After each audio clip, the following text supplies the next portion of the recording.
Welcome back everyone to Sim Racing Show, your weekly dose of all the things in the world of sim racing. Gran Turismo 7 has just confirmed massive news, but many of you might be disappointed. Also got some news for those of you who have a love-hate relationship with Test Drive Unlimited, and a well-known sim racing equipment brand has bombarded us with a bunch of new sim racing wheels and accessories.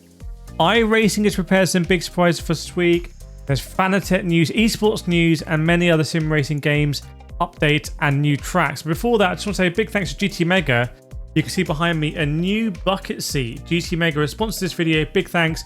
Get 5% off if you go to gtmega.com and use my code Kireth5. So big thanks to GT Mega. Now, we're going to start this week. Going to go through all that stuff. We're going to start this week with Test Drive Unlimited. I know many of you have been waiting to hear some good news about improvements. Some of you might just be curious about like how bad the launch has gone. Well, Kireth Racing have announced a major update for Test Drive Unlimited Solar Crown. They say it's going to address over 300 issues, and I've had probably about 295 of them, including server and visual performance problems. Now, this was a new game that came out. Many players struggle with server access and game-breaking bugs during early access, including losing all progression. Kireth have acknowledged the feedback and plans to implement fixes through patches and server maintenance. Fingers crossed for them. A significant update to enhance the game's visual quality as well. Also in development, they've got a dev diary video from the game's creative director. The crew, by the way, the crew Motorfest people, Ubisoft, they released the Crew 2 for $1 just before, like the day before Test Drive Unlimited launch, which was crazy. Anyway, that's a great deal. Let's get to the big drop of sim racing wheels and accessories from Logitech. They've introduced their long awaited RS Momo range of sim racing steering wheels. Expands options for the G Pro direct drive wheelbase. You get the RS Round and RS Track wheel rims made from aluminium with their different grip materials, and a compatible RS wheel hub. So it's a hub and rims for it. And they're also partnering with Momo, bringing two new really high quality wheel rims: Sim GT 320, Sim GT Racer 290. That tells you about the diameter. They're coming in January 2025. They've also launched the RS shifter and handbrake and the RS QR adapter, which means that you can use a lot of these wheels now on Logitech, which is crazy. So next to iRacing, and after that we'll get to the big Gran Turismo 7 news. So the IndyCar Butt Kicker iRacing Pro Series has kicked off. It's got 33 of the world's best IndyCar virtual drivers competing for a $50,000 prize pool. So esports is still alive and well. We've got Jordan Caruso, Diego Pinter in there, and a real-world racer called Cooper Webster. 10-round championship going to American tracks like Indy, Long Beach, and Laguna Seca. The series concludes in September. The driver champion gets $20,000. It's all going to be broadcast live on iRacing. Interesting esports kind of go through this period at the moment, quite difficult, but big news. Low Fuel Motorsport is expanding its platform to include iRacing events. Obviously, they're well known for doing Assetto Corsa and ACC. They're now going to do iRacing events. Is it a big deal though? iRacing is so good for daily racing. Do you need more? They're probably going to do special events. I'm not sure why even iRacing are probably allowing this to happen in a way. I just feel like it's maybe taking away from their daily races. But there's a big local motorsport community. They've done really good things in AC and ACC. So let's see what happens to iRacing. I'm a bit confused at the moment. Now, I promise you Gran Turismo 7 news. By the way, is Gran Turismo still going to be sponsored by Fanatec? We'll get into that later. But the GT7 PlayStation 5 Pro Enhanced update is going to make its public debut soon. Tokyo Game Show, September 28th.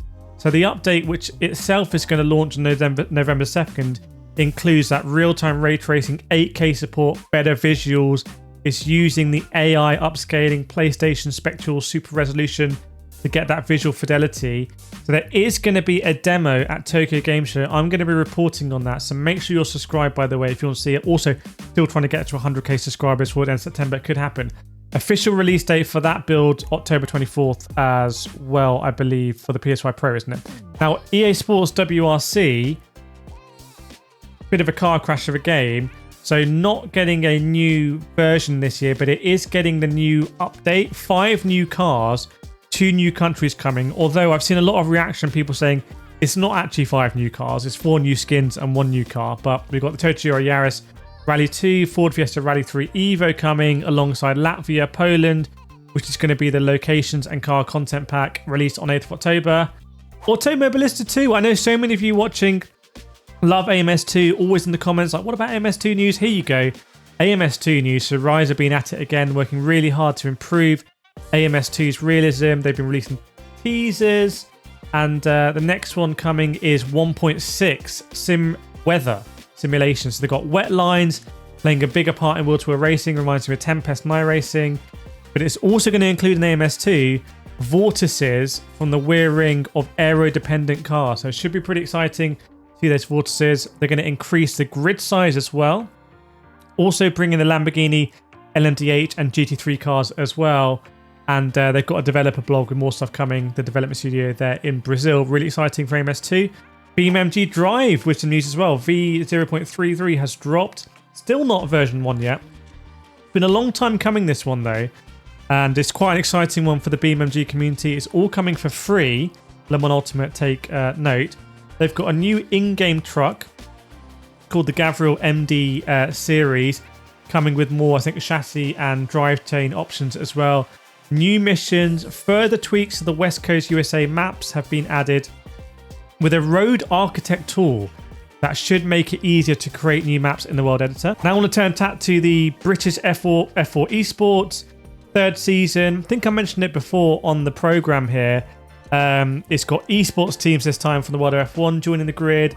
Just seems to be going from strength to strength. I'm really intrigued about it because I like driving F4s in iRacing. Aston Martin, Alpine, Ferrari and Williams all represented, and Mottle are the championship title sponsor. So British F4 Esports is kind of, again, a example maybe of esports being done right. Motorsport UK, I think, listened to the competitive feedback and they're offering real-world motorsport experiences, including access to Club 100 karting, which is where I started my racing journey, doing Club 100 many years ago, two-stroke karting, racing with some very, very fast drivers. So some more updates to come. We're going to get onto Fantech and Corsair. Piston Motorsport is a new sim. Keeping updated about it. It's still in early access, being panned for the graphics, but a new track has been teased ahead of the next game's free update. It's Autodromo Ciudad de Rafaela, which I believe is Argentinian. Remember, this is like an Argentinian-focused sim racing game. Maybe they're going to get Franco Colapinto in there, we don't know. And that includes an oval configuration. The track is owned by the way, an Argentinian football team. And the matches take place on the infield. Maybe you're going to race and see a football match on the infield. That'd be quite cool. And another piece of news coming for fan favourite is Tokyo Extreme Racer is taking shape ahead of 2025 PC release. Nissan and Toyota signed up as licensed partners. Yes, Nissan and Toyota signed up. Tokyo Extreme Racer, that means you're going to get the R34 Nissan Skyline Spec 2 and the 4th gen Toyota Supra. That could be a big game. The CarX Streets come out recently. You've got Crew Motorfest, big additions coming, New Island, Maui, Tesla Unlimited, Solar Crown, and Tokyo Extreme Racer. It's a rebeat, but big one for the JDM enthusiasts out there. Let's get on to Fantech now. So a couple of weeks ago, we had the big shock that Corsair had announced they were going to complete the purchase of Fantech, including assets of Endor AG, but it wasn't clear what was going to happen with the office and the studio and whatnot. It's been confirmed now. Corsair CEO Andy Paul has made some statements. Corsair have contacted me directly. They say that they're going to uphold all of the valid Fanatec warranties. Valid might be doing a little bit of heavy lifting there, but if you've got Fantech equipment like I do, the warranties are going to be upheld, which is good news. And also Corsair say they're going to improve quite a lot of stuff about the way that the customer service has been going and potentially where the products are going to be sold. Although Andy Paul, the CEO of Corsair, did say that it's going to be probably the cheaper products at retail, the expensive products probably not at retail. So make of that what you will. Now I could keep going as always, but I'm going to save some of it for next week's Sim Racing show. So make sure you subscribe. Please help me out. Please hit the like button. Massively appreciate it. And sign up to the newsletter at www.simracenews.com. I'll see you next time.